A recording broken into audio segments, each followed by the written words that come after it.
Hello friend, स्वागत है आपका अपने चैनल लास्ट क्लास में। रोज सुबह 5:30 बजे टॉपर सीरीज शुरू कर दिया गया है और हमारा टारगेट है फाइनल बोर्ड परीक्षा में 480 प्लस नंबर लाना। तो 480 प्लस नंबर कैसे आएगा? तो जैसे फाइनल बोर्ड परीक्षा में प्रश्न पूछे जाते हैं बिल्कुल वैसे ही वैसे प्रश्नों की तैयारी करना पड़ेगा और बिल्कुल वैसे ही वैसे प्रश्नों की तैयारी रोज सुबह 5:30 बजे लाइव हम करवाते हैं। तो रोज सुबह 5:30 बजे लाइव आप हमसे जुड़ के ये क्लास कर सकते हैं। और आज की इस वीडियो में सामाजिक विज्ञान के टॉप 30 ऑब्जेक्टिव प्रश्न हम आपको बताएंगे जो आपके बोर्ड परीक्षा के लिए काफी महत्वपूर्ण रहेगा। तो एक भी प्रश्न आप लोग स्किप मत कीजिएगा, वीडियो को प्लीज आप लोग शुरू से लेके अंत तक देखिएगा। और इसमें से जो भी प्रश्न आपको याद ना हो तो प्लीज आप लोग उसे नोटबुक पे लिख के जरूर याद कर लीजिएगा। और चैनल को अभी तक आप सब्सक्राइब नहीं किए हैं तो चैनल को सब्सक्राइब कर लीजिएगा।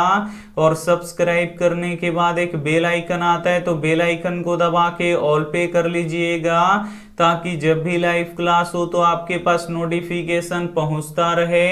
तो आइए शुरू करते हैं पहले नंबर प्रश्न से।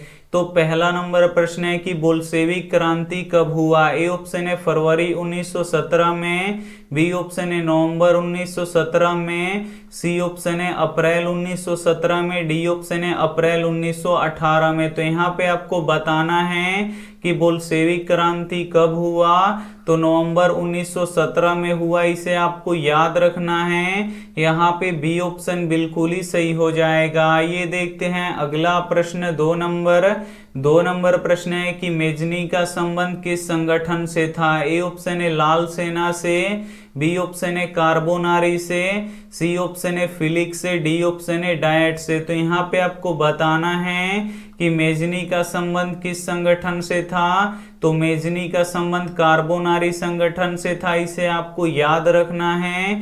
यहाँ पे बी ऑप्शन बिल्कुल ही सही हो जाएगा। ये देखते हैं अगला प्रश्न, 3 नंबर प्रश्न है कि मेढक के प्रजनन को नष्ट करने वाला रसायन कौन सा है? ए ऑप्शन है बेंजीन, बी ऑप्शन है यूरिया, सी ऑप्शन है एंड्रीन, डी ऑप्शन है सोडियम। तो यहाँ पे आपको बताना है कि मेढक के प्रजनन को नष्ट करने वाला रसायन कौन सा है। तो एंड्रीन है, इसे आपको याद रखना है। यहाँ पे सी ऑप्शन बिल्कुल ही सही हो जाएगा। ये देखते हैं अगला प्रश्न, 4 नंबर प्रश्न है कि संघ सरकार का उदाहरण है। यहाँ पे आपको बताना है कि संघ सरकार का उदाहरण कौन सा देश है। ए ऑप्शन है अमेरिका, बी ऑप्शन है ब्रिटेन, सी ऑप्शन है चीन, डी ऑप्शन है इनमें से कोई नहीं। तो यहाँ पे आपको बताना है कि संघ सरकार का उदाहरण है। तो जो अमेरिका है ये संघ सरकार का उदाहरण है, इसे आपको याद रखना है। यहाँ पे ए ऑप्शन बिल्कुल ही सही हो जाएगा। ये देखते हैं अगला प्रश्न,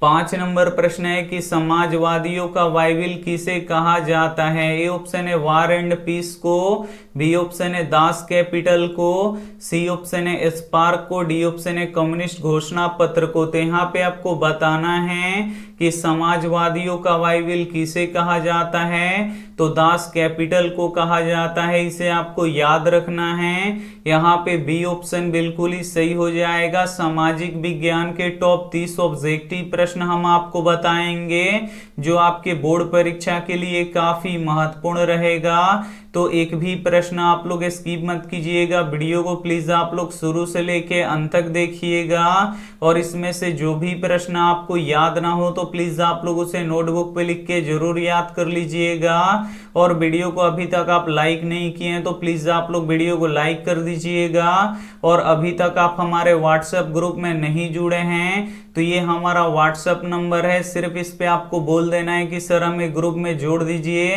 तो हम आपको ग्रुप में जोड़ देंगे। आइए देखते हैं अगला प्रश्न, 6 नंबर प्रश्न है कि चरक का संबंध किस देश से था? ए ऑप्शन है म्यांमार से, बी ऑप्शन है श्रीलंका से, सी ऑप्शन है भारत से, डी ऑप्शन है नेपाल से। तो यहाँ पे आपको बताना है कि चरक का संबंध किस देश से था, तो चरक का संबंध भारत से था, इसे आपको याद रखना है। यहाँ पे सी ऑप्शन बिल्कुल ही सही हो जाएगा। आइए देखते हैं अगला प्रश्न 7 नंबर प्रश्न है कि पंचायती राज कितने स्तरीय होता है। यहाँ पे आपको बताना है कि जो पंचायती राज होता है ये कितने स्तरीय होता है। ए ऑप्शन है 2 स्तरीय, बी ऑप्शन है 3 स्तरीय, सी ऑप्शन है 4 स्तरीय, डी ऑप्शन है 5 स्तरीय। तो यहाँ पे आपको बताना है कि पंचायती राज कितने स्तरीय होता है, तो ये 3 स्तरीय होता है, इसे आपको याद रखना है।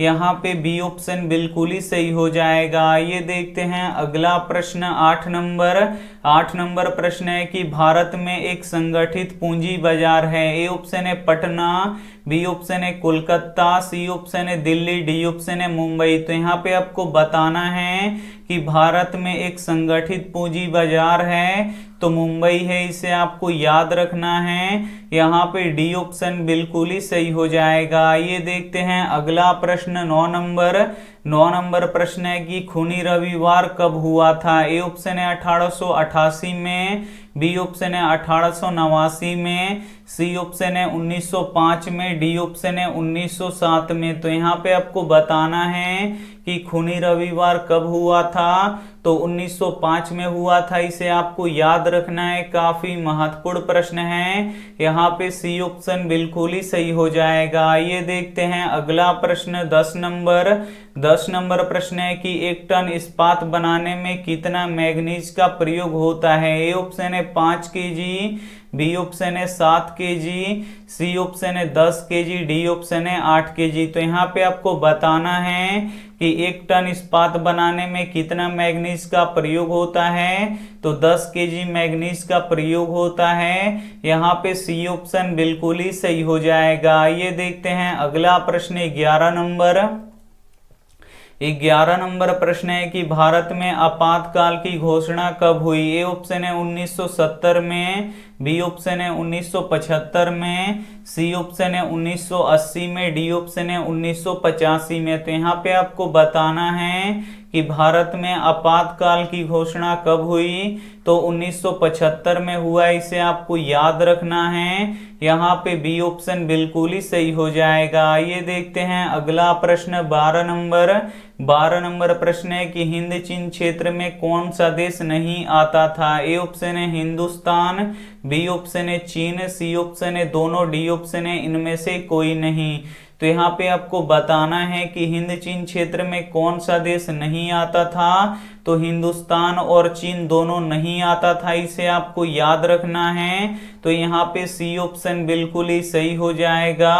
और हिंद चीन क्षेत्र में कौन कौन से देश आते थे, तो लाओस, कंबोडिया और वियतनाम आते थे। तो ये भी साथ में आपको याद रखना है। आइए देखते हैं अगला प्रश्न 13 नंबर प्रश्न है कि भारत का सबसे लंबा बांध कौन सा है। ए ऑप्शन है रिहंद बांध, बी ऑप्शन है हीराकुंड बांध, सी ऑप्शन है भाखड़ा नांगल बांध, डी ऑप्शन है नरौरा बांध। तो यहाँ पे आपको बताना है कि भारत का सबसे लंबा बांध कौन सा है, तो हीराकुंड बांध है, इसे आपको याद रखना है। यहाँ पे बी ऑप्शन बिल्कुल ही सही हो जाएगा। ये देखते हैं अगला प्रश्न 14 नंबर प्रश्न है कि भारत में लोकतंत्र के कितने अंग हैं। ए ऑप्शन है 2, बी ऑप्शन है 3, सी ऑप्शन है 4, डी ऑप्शन है 5। तो यहाँ पे आपको बताना है कि भारत में लोकतंत्र के कितने अंग हैं, तो 3 अंग है, इसे आपको याद रखना है। यहाँ पे बी ऑप्शन बिल्कुल ही सही हो जाएगा। पहला होता है कार्यपालिका,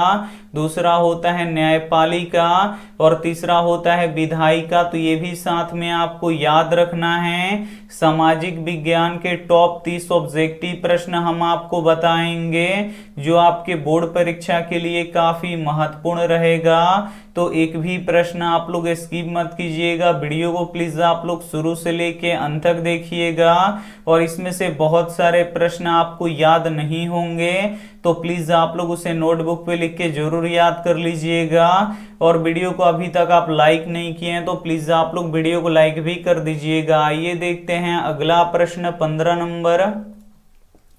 15 नंबर प्रश्न है कि नरेगा बनाई गई है। ए ऑप्शन है शहरी क्षेत्र के लिए, बी ऑप्शन है महानगरों के लिए, सी ऑप्शन है ग्रामीण क्षेत्र के लिए, डी ऑप्शन है इनमें से कोई नहीं। तो यहाँ पे आपको बताना है कि नरेगा बनाई गई है, तो नरेगा ग्रामीण क्षेत्रों के लिए बनाई गई है, इसे आपको याद रखना है। यहाँ पे सी ऑप्शन बिल्कुल ही सही हो जाएगा। और नरेगा में ग्रामीण मजदूरों को साल में कम से कम 100 दिनों का रोजगार मिलता है, तो ये भी साथ में आपको याद रखना है। आइए देखते हैं अगला प्रश्न 16 नंबर प्रश्न है कि गांधी जी ने भारत में पहला सत्याग्रह कहाँ किए। ए ऑप्शन है चंपारण में, बी ऑप्शन है खेड़ा में, सी ऑप्शन है अहमदाबाद में, डी ऑप्शन है कोलकाता में। तो यहाँ पे आपको बताना है कि गांधी जी ने भारत में पहला सत्याग्रह कहाँ किए, तो चंपारण में किए, इसे आपको याद रखना है।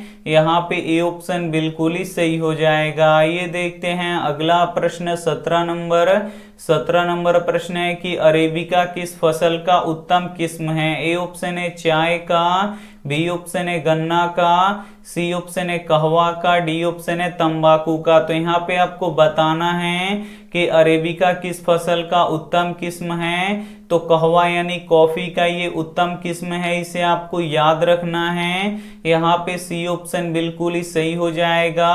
कहवा यानी कॉफी किस राज्य में सबसे अधिक होता है, तो कॉफी सबसे अधिक कर्नाटक में होता है, तो ये भी साथ में आपको याद रखना है। आइए देखते हैं अगला प्रश्न 18 नंबर प्रश्न है कि योजना आयोग का गठन कब हुआ था। ए ऑप्शन है 15 मार्च 1950 को, बी ऑप्शन है 15 सितंबर 1950 को, सी ऑप्शन है 15 फरवरी 1950 को, डी ऑप्शन है इनमें से कोई नहीं। तो यहाँ पे आपको बताना है कि योजना आयोग का गठन कब हुआ था, तो 15 मार्च 1950 को हुआ था, इसे आपको याद रखना है।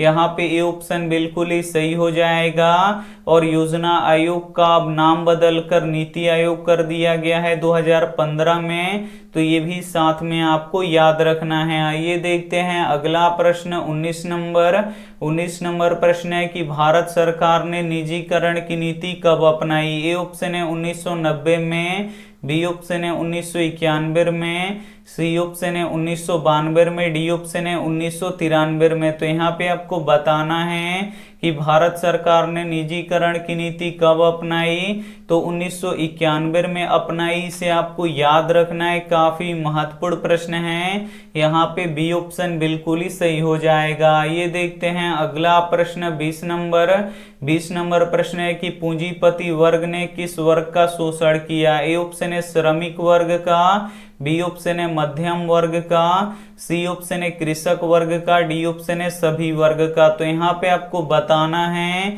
कि पूंजीपति वर्ग ने किस वर्ग का शोषण किया, तो श्रमिक वर्ग का भी शोषण किया, मध्यम वर्ग का भी शोषण किया, कृषक वर्ग का भी शोषण किया, यानी सभी वर्ग का शोषण किया। यहाँ पे डी ऑप्शन बिल्कुल ही सही हो जाएगा। ये देखते हैं अगला प्रश्न 21 नंबर प्रश्न है कि फाल्टा विशेष आर्थिक क्षेत्र कहाँ स्थित है। ए ऑप्शन है बिहार में, बी ऑप्शन है गुजरात में, सी ऑप्शन है बंगाल में, डी ऑप्शन है उत्तर प्रदेश में। तो यहाँ पे आपको बताना है कि फाल्टा विशेष आर्थिक क्षेत्र कहाँ स्थित है, तो ये बंगाल में स्थित है। यहाँ पे सी ऑप्शन बिल्कुल ही सही हो जाएगा। आइए देखते हैं अगला प्रश्न 22 नंबर प्रश्न है कि निम्न में से कौन सा देश विकसित देश है। ए ऑप्शन है अमेरिका, बी ऑप्शन है भारत, सी ऑप्शन है नेपाल, डी ऑप्शन है पाकिस्तान। तो यहाँ पे आपको बताना है कि निम्न में से कौन सा देश विकसित देश है,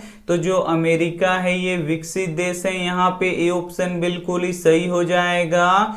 और भारत विकासशील देश है, तो ये भी साथ में आपको याद रखना है। आइए देखते हैं अगला प्रश्न 23 नंबर प्रश्न है कि सरकार की नवीन आर्थिक नीति का अंग है। ए ऑप्शन है उदारीकरण, बी ऑप्शन है निजीकरण, सी ऑप्शन है वैश्वीकरण, डी ऑप्शन है सभी। तो यहाँ पे आपको बताना है कि सरकार की नवीन आर्थिक नीति का अंग है, तो उदारीकरण भी है, निजीकरण भी है, वैश्वीकरण भी है, यानी ये सभी है। तो यहाँ पे डी ऑप्शन बिल्कुल ही सही हो जाएगा। आइए देखते हैं अगला प्रश्न 24 24 नंबर प्रश्न है कि गिरमिटिया मजदूर बिहार के किस क्षेत्र से भेजे जाते थे? ए ऑप्शन है पूर्वी क्षेत्र से, बी ऑप्शन है पश्चिमी क्षेत्र से, सी ऑप्शन है उत्तरी क्षेत्र से, डी ऑप्शन है दक्षिणी क्षेत्र से। तो यहाँ पे आपको बताना है कि गिरमिटिया मजदूर बिहार के किस क्षेत्र से भेजे जाते थे।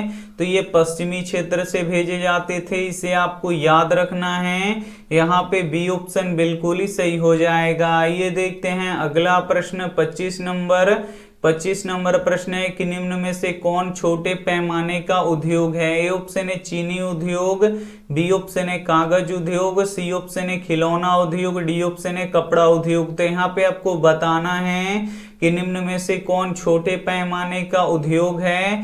तो जो खिलौना उद्योग है ये छोटे पैमाने का उद्योग है। यहाँ पे सी ऑप्शन बिल्कुल ही सही हो जाएगा। आइए देखते हैं अगला प्रश्न 26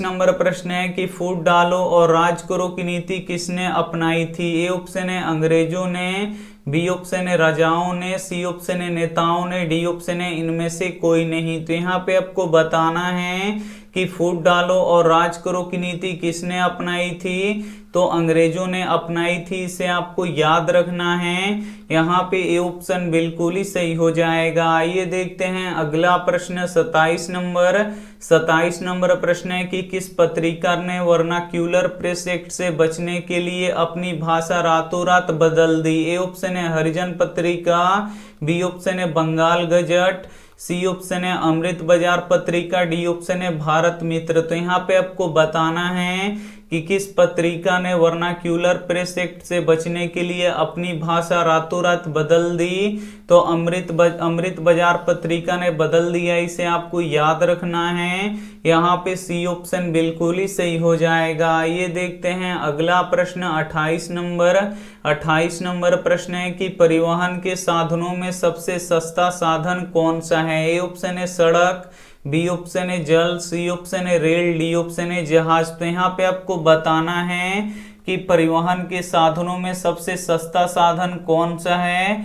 तो सड़क साधन सबसे सस्ता साधन है। यहाँ पे ए ऑप्शन बिल्कुल ही सही हो जाएगा। आइए देखते हैं अगला प्रश्न 29 नंबर प्रश्न है कि रूस की मुद्रा क्या है? ए ऑप्शन है रुपया, बी ऑप्शन है डॉलर, सी ऑप्शन है पौंड, डी ऑप्शन है रूबल। तो यहाँ पे आपको बताना है कि रूस की मुद्रा क्या है? तो रूस की मुद्रा रूबल है, इसे आपको याद रखना है। यहाँ पे डी ऑप्शन बिल्कुल ही सही हो जाएगा। ये देखते हैं अगला प्रश्न 30 नंबर प्रश्न है कि रूसो कहाँ के दार्शनिक था? ए ऑप्शन है रूस का, बी ऑप्शन है फ्रांस का, सी ऑप्शन है अमेरिका का, डी ऑप्शन है इंग्लैंड का। तो यहाँ पे आपको बताना है कि रूसो कहाँ का दार्शनिक था। तो जो रूसो था ये फ्रांस का दार्शनिक था, इसे आपको याद रखना है। यहाँ पे बी ऑप्शन बिल्कुल ही सही हो जाएगा। सामाजिक विज्ञान के टॉप 30 ऑब्जेक्टिव प्रश्न हम आपको बता चुके हैं, और ये जो 30 ऑब्जेक्टिव प्रश्न है ये आपके फाइनल बोर्ड परीक्षा के लिए काफी महत्वपूर्ण है। तो इसमें से जो भी प्रश्न आपको याद ना हो तो प्लीज आप लोग उसे नोटबुक पे लिख के जरूर याद कर लीजिएगा। और वीडियो को अभी तक आप लाइक नहीं किए हैं तो प्लीज आप लोग वीडियो को लाइक भी कर दीजिएगा। और ये रहा आपके लिए होमवर्क प्रश्न, इसका जवाब आपको कमेंट बॉक्स में देना है कि निम्न में से कौन प्राकृतिक आपदा नहीं है? ए ऑप्शन है सुनामी, बी ऑप्शन है बाढ़, सी ऑप्शन है आतंकवाद, डी ऑप्शन है भूकंप। तो इसमें से जो भी ऑप्शन आपको सही लगे वो आप हमें कमेंट करके जरूर बताइएगा। और वीडियो को लाइक नहीं किए तो प्लीज आप लोग वीडियो को लाइक कीजिएगा, अपने दोस्तों के पास इस वीडियो को जरूर शेयर कीजिएगा। और चैनल को अभी तक आप सब्सक्राइब नहीं किए हैं तो चैनल को सब्सक्राइब करके साथ में बेल आइकन को ऑल पे दबा लीजिएगा, ताकि जब भी लाइव क्लास हो तो आपके पास नोटिफिकेशन पहुंचता रहे। थैंक यू फॉर वॉचिंग, मिलते हैं अगले वीडियो में। तब तक अपना ध्यान रखिए, मन लगा के पढ़ाई कीजिए। Take care and bye.